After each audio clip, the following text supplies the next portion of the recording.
Poor लाईफस्टाईलमुळे जास्त होतं.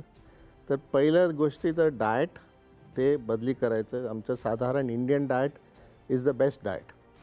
Insulin ह्या सर्व प्रकारच्या मधुमेहामध्ये वापरले जाऊ शकते. Type 1 diabetes, type 2 diabetes, gestational diabetes, pancreatic diabetes आणि इतर अनेक प्रकारच्या डायबिटीजमध्ये ते वापरलं जाऊ शकतं. याचा इंडेक्स म्हणजे glycaemic index.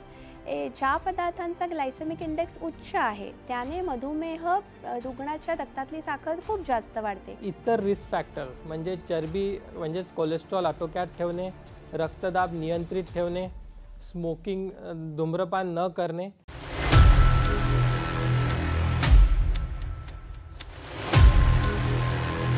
Lifestyle changes, diet changes, behavioural changes करा.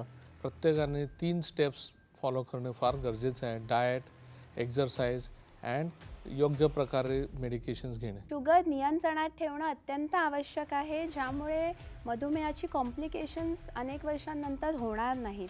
त्यामध्ये मात्र आहार, व्यायाम त्यानंतर इन्सुलिन हे आवश्यक असतं.